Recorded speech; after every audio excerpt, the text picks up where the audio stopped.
Kamusta kayong lahat mga men? At welcome sa ating channel. Sa video na ito ay sisilipin natin itong full chapter 1091 ng One Piece. At bago tayo magsimula ay inaanyayahan ko pa kayong mag-iwan ng like sa ating video. At pakihampas na rin ang subscribe button at notif bell dahil sa sobrang laking tulong po niyan sa ating channel. Ang chapter 1091 ay may pamagat na Sentomaru. Sinimulan na ng mga Marines ang kanilang pag-atake. Sumugod na rin si Admiral Kizaru sa Egghead Island. At sigaw dito ng mga Marines na nagsisimula na rin ngang umaksyon itong mga kalaban nila. Sa next panel ay makikita natin na nakahanda na ngang magpakawala ng mga laser beams ang mga Mark III Pacifista. At sabi naman ng mga Marines na huwag na nilang hihintayin pang mapapaputok itong mga Pacifista ang kanilang mga laser. At huwag silang magdadalawang isip na paulanan to ng mga bala. Then nagsimula na rin ngang umatake ang mga Sea Beast weapon at pinupunterya nila itong mga battleships ng mga Marines. At di na rin nga nagpaawat ang mga Vice Admirals. Nagpamalas din sila ng kanilang tinataglay na lakas. Makikita natin na walang kahirap-hirap na pinagbabalagbag nitong mga Vice Admirals ang mga Sea Beast weapons. Pinoprotektahan nila dito ang kanilang mga barko. Masasaksihan din natin itong si Vice Admiral Dal na nagpakawala ng isang matinding sipa sa isang Mark III Pacifista. Sabay sabing game din siya kapag gusto nila ng kalaban. At nagawa na rin itong mga Vice Admiral ng mga Marines na makalapag sa dalampasigan ng Egghead Island. Dito nga ay masasabi natin na mukhang di patapon itong mga Vice Admirals na nandirito ngayon at parang wala lang nga sa kanila itong mga Sea Beast weapon at Mark III Pacifista na siyang inakala nga natin na magpapahirap sa kanila. Mukhang mapapalaban ang buong Straw Hat Pirates ngayon at para sa akin ay napakagandang bagay nito dahil sa parang binibuild up na ni Master Oda itong reputasyon ng ating mga bida na dati ay halos magkandarapan na sila sa mga Vice Admirals pa lang at ngayon nga ay mukhang itong mga Vice Admirals ng mga Marines naman ang magkakandara pa at makakaramdam kung gaano kadelikado ang Yonko Pirate Crew ng Straw Hat Pirates ngayon. Then mapupunta na ang eksena sa Labo Base. Makikita natin dito na pinapanood ng ating mga bida mula sa isang monitor na Denden Mushi ang lahat ng mga nangyayari sa labas ng Egghead kung saan nagsimula na nga itong all-out na balagbagan sa may dalampasigan ng isla. At sabi pa ni Usopp dito na nagbabalagbagan ng araw itong mga Sea Beast weapons at ng mga Marines. Mukhang nababahala naman si Vegapunk sa mga sandaling ito at sabi niya na as long as si Sentomaru ang nagkocommand sa mga Pacifista ay makakasiguro silang magiging mahigpit ang depensa ng isla. Ipapakita din dito itong level ng command ng Authority Chief. Una nga ay si Sentomaru, sunod naman si Vegapunk at ng kanyang mga satellites at panghuli ang mga Gorosei. At sabi naman ni Usopp na kaya pala agad nang sumugod itong individual dito na para mabura itong command ni Sentomaru at kasalukuyang nasa ilalim lang daw nila itong dalawa na naglalaban. Gulat na gulat naman si Nami nang ipakita ni Usopp kung sino itong tinutukoy niya dito at si Kizaru nga ito. At sabi pa ni Nami na kagaya lang sa babala ni Stussy sa kanila na may darating na isang admiral. At sabi naman ni Brook na bumabalik daw itong mga masamang alaala nila mula dito kay Kizaru nang nasa Sabaudi Archipelago sila dati. Napahawak na lang si Vegapunk sa kanyang ulo at sabi niya na patawarin sana siya ni Sentomaru dahil sa magiging masakit at mahirap para sa kanya itong laban. Dagdag pa ni Vegapunk na di niya masisisi at mapag-isipan ng mali itong si Sentomaru kung sakaling tatakbo to sa laban nilang dalawa ni Kizaru. So ganito nga kaimportante itong parte ni Sentomaru sa nagaganap na digmaan sa Egghead na kapag nagawa siyang mapatumba ay agad-agad ngang babaliktad ang sitwasyon at papabor sa mga Marines ang digmaan kung makukuha nila ang command sa mga Pacifista at Sea Beast weapon. Then mapupunta naman ang eksena sa kasalukuyang nagaganap na laban nila Sentomaru at Kizaru. Makikita natin na nagbitaw itong admiral ng isang light speed kick at dinipensahan naman ni Sentomaru ang kanyang sarili mula sa atake nitong si Kizaru. Pero as expected ay di nga to kaya ni Sentomaru na saluin ng harap-harapan. Lagunos si Sentomaru at sa isang iglap ay tumalsik siya mula sa natanggap niyang sipa ni Kizaru. Sabay sabi pa ng admiral na mas mabuti kung sumuko na lang siya. At di pa nga doon natatapos itong admiral.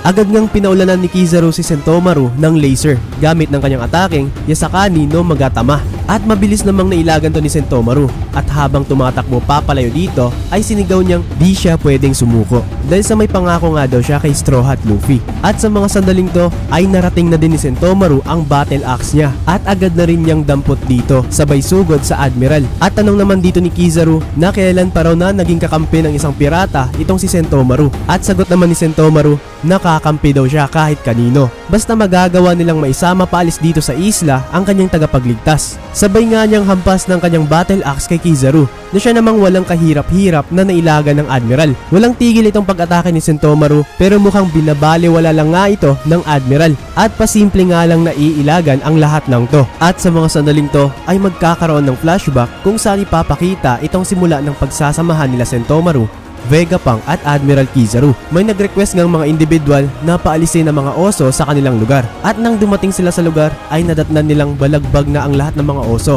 At nagulat sila nang makita nilang isang bata lang ang responsable nito. Then sabi dito ng batang Sentomaru na mahihina daw ang mga villagers at kinamumuhian naman daw siya ng mga to. Kaya di na rin siya pwedeng bumalik doon. At sabi dito ni Kizaru na mukhang tinakwil ng araw talaga tong bata. Patuloy naman na salita ni Sentomaru na halos di na rin siya nagugutom dahil sa malakas daw siya at gusto niyang magtrabaho dahil sa nangangailangan siya ng pera. At tanong naman ni Vegapunk kay Sentomaru na ano naman kaya raw itong gusto niyang bilhin. At mabilis namang sagot ng batang Sentomaru na onigiri. At napahalakhak nga si Kizaru sa naging sagot ni Sentomaru kay Vegapunk. Mababalik ulit ang eksena sa kasalukuyan ng panandalian at makikita nating nakangiti si Kizaru habang sinasabi na napaka-cute pa raw nitong si Sentomaru dati. At mabalik naman sa flashback at dito ay tinanong nga ni Vegapunk si Sentomaru na kung gusto ba nitong magtrabaho bilang bodyguard niya. Tuwang-tuwa naman dito ang bata dahil sa nabigyan na siya ng trabaho at masaya niyang sagot na gagawin daw niya to. Then tinanong naman dito ng batang Sentomaru si Kizaru na ano daw ang kailangan niyang gawin para maprotektahan si Dr. Vegapunk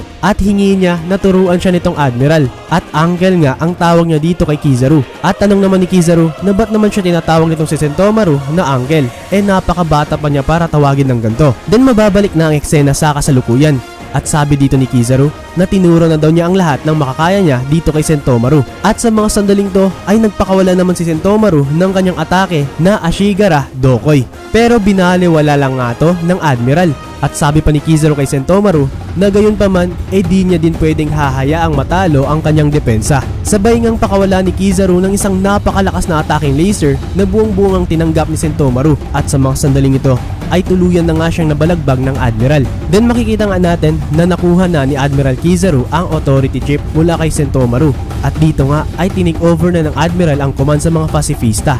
At sabi niya dito sa mga pacifista na since nawalan na ng malay si Sentomaru ay magkakaroon sila ng panibagong operasyon. Inutusan nga dito ng Admiral na makipagtulungan ang lahat ng mga pacifista sa mga Marines na wasakin ang lahat ng mga Sea Beast weapons. At sa mga sandaling ito ay tuluyan na ring nabago ang mga orders sa mga pacifista at sinimulan na rin nilang atakihin ang mga Sea Beast weapon. Then makikita natin si St. J. Garcia Saturn at sabi niya dito na sayang itong mga Sea Beast weapon pero mas pipiliin niya ang mga pacifista kesa sa kanila. At inutos din niya dito na i-report nila ang lahat ng mga tinamo nilang pinsala sa mga nagdaang minuto ngayon din. As expected nga ay wala talagang kapirasong tsansa si Sentomaru na mapahirapan si Admiral Kizaru. Nasaksihan nga natin na walang kahirap-hirap siyang binalagbag ng Admiral. Naipamalas nga din ng Admiral ang kanyang advanced observation haki katulad sa ginagawa ni Katakuri sa laban nila ni Luffy.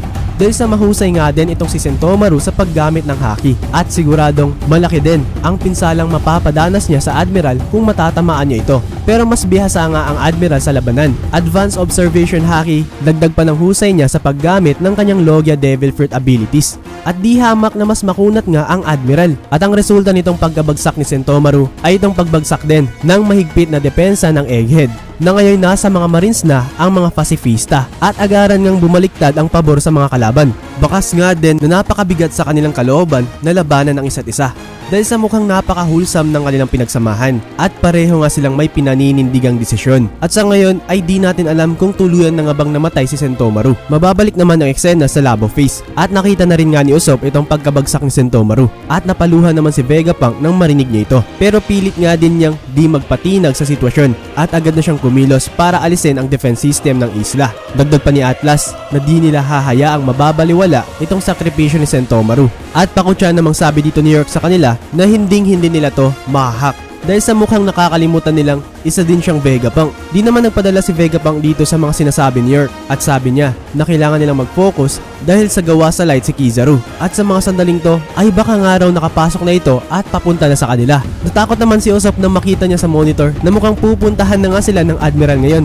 Dagdag pa niya na malala nga itong sinapit nilang pagbalagbag sa kanila ng Admiral dati. Then mababalik naman ang eksena kay Kizaru at habang nakatingala ay sinambit dito ng Admiral na it brings back memories daw dito sa Straw Hat Crew. At gamit ng kanyang Devil Fruit ability ay agad-agad na nga itong Admiral na umakyat papuntang Labo Face. Makikita natin na dinadala na rin ng Vega Force 1 ang Saligo sa mga sandaling ito nang biglang may na-trigger ngang warning signs at tanong pa ni Lilith na ba't daw umiingay itong emergency siren dahil sa wala namang individual ang may kayang makapasok sa barrier at walang kahirap-hirap na napasok itong defense system ng palapag. At sinabi pa dito ng Admiral na di pwedeng ma-damage ang mga key factors na power plant, Punk Records at saka si York. In reality, kasama nga din sana daw dito sa listahan ang kanyang kaibigan na dapat niyang mailigtas. At kahit na anong mangyari ay dapat talagang mabura ang key factor na si Dr. Vegapunk. Sa mga sandaling ito ay makikita natin na bakas nga sa mukha ni Kizaru itong ekspresyon na tila bang seryosong-seryoso na siya sa pagkakataong ito. Marahil nga ay dahil sa sobra siyang galit dahil sa napilitan nga siyang makipaglaban sa isang kaibigan. At ngayon, kailangan naman niyang papatayin ang isa pang individual na malapit din sa kanya. Nakita na rin ng ating mga bida na nagawa na nga makapasok ni Kizaru sa dam at nagpapanik na nga din sila. At sabi dito ni Atlas na ngayon ay nasa labas nga din sina Luffy at ang iba pa. At sabi naman ni Brook na mukhang delikado daw sina Luffy. At sabi naman ni Vegapunk na hanggat di pa nila nagagawang matransport sa kabilang bahagi ang barko ay di niya aalisin ang barrier. At sigaw naman dito ni Usopp na tumakbo na itong sina Luffy. At sa mga sandaling ito ay bigla namang napalingon si Stussy. At makikita nga natin di na rin nagsayang pa ng pagkakataon si Lucci at sinugod na rin niya si Dr. Vegapunk. At sa next panel nga ay makikita natin sinalo ni Stussy itong atake ni Lucci para maprotektahan si Dr. Vegapunk. Mukhang di na rin nga nagawa pang maprotektahan ni Stussy ang kanyang sarili dahil sa napakabilis ng mga pangyayari. At sa lala ng kanyang tama ay agad na nga rin siyang tumumba. Then agad namang hiniram ni Sanji ang bubble gun kay Nami at mabilis naman niyang isinilid sa isang bubble si Kaku. At sabi pa dito ni Sanji kay Kaku na mukhang pinabayaan na nga daw siya ni Lucci. At sa susunod na panel naman ay makikita nating agad na nga ring sinugod ni Zoro si Lucci at nagawa namang protektahan itong CP0 ang kanyang sarili gamit ng kanyang binti. At sabi pa dito ni Zoro na mukhang tumapang na ulit itong si Lucci na ngayon may kakampi na siyang dumating. At sagot naman ni Lucci na ngayon nandito na silang dalawa ni Kizaru ay kayang-kaya daw nilang pulbusin silang lahat. Makikita nga natin na mukhang na-overpowered nga ni Zoro itong CP0 at naitulak niya ito palabas ng silid. At sigaw dito ni Zoro na sobra-sobra itong pag-a-underestimate ni Lucci sa kanila. Ganito din nga ang angas na pinakita ni Lucci nang harapin niya si Luffy. At di nga rin nagtagal ay agad nga siyang pinatulog ng ating bida. Well, agree ako kay Zoro dahil sa sobra nga itong pag-a-underestimate niya sa ating mga bida. At mukhang nagsolo na rin siya nang sabihin niyang silang dalawa ni Kizaru ang pupulbos sa kanilang lahat. Di na nga niya sinama si Kaku which is pareho nga din ang kalalabasan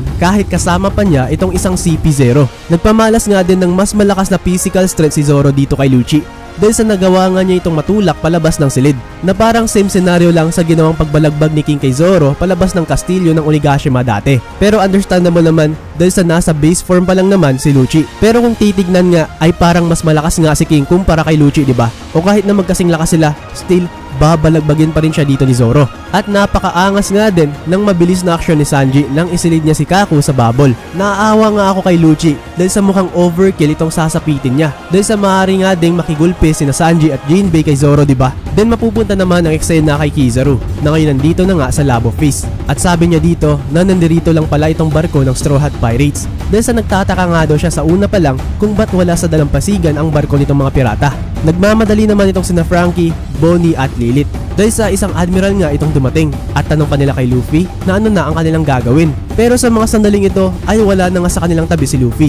Then bigla namang napansin ni Kizaru si Luffy sa di kalayuan at babatiin pa nga niya sana to. Nang sa isang iglap ay nasa harapan na ng admiral si Luffy sabay niyang bati ng sipa dito kay Kizaru. Nagawa namang dumipensa ng admiral at sabi pa niya dito na napakasama naman daw nitong ugali ni Luffy dahil sa babatiin pa niya sana itong pirata. Surprisingly ay naaalala pa nga ni Luffy itong pangalan ng admiral. Umaalingaw-ngaw nga sa ekspresyon ni Luffy itong excitement na harapin itong si Kizaru at sabi pa niya na mas malakas na sila ngayon ng 100 beses kaysa dati na 2 taon na ang nakakalipas. At dito na nga nagtatapos ang chapter 1091 ng One Piece.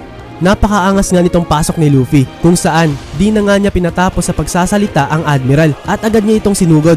Nakakatuwa nga din makita itong mabilis na pag-iba ng ekspresyon sa mukha ng admiral na parang minamaliit pa niya si Luffy sa pagbate into serious mode agad na siyang masasabi nating di nga niya to in-expect mula kay Luffy. base form pa lang ni Luffy, pero sobrang bilis na niya. Ala Rayleigh sa sabaw diba? Akala ko nga, tayong mga One Piece fans lang itong sobrang excited na makabawi si Luffy kay Admiral Kizaru. Dahil sa kahit si Luffy mismo ay bakas din nga sa kanyang mukha itong parang gigil na makabawi dito sa Admiral diba? Nakatalo ba naman ka ng isang Yonko? Tapos ngayon Admiral lang itong haharapin mo. Mukhang ito na rin nga yung senaryo na i-build up ni Master Oda na siyang parang mas maging kakatakutan ng Straw Hat Pirates ng mga Marines at rumespeto sa kanilang kapabilidad kagaya sa ibang mga Yonko tulad nila Shanks. At perfect example nga itong si Admiral Kizaru at Rob Lucci. Pero kahit na ganun nga ay still gusto ko pa rin makakita ng balagbagang malala sa Egghead. Ano kaya ang sasapitin ni Admiral Kizaru sa Gear 5 ni Luffy? At dito na nga ba ma-acknowledge ni Rob Lucci na isang Yonko pirate crew na ang Straw Hat Pirates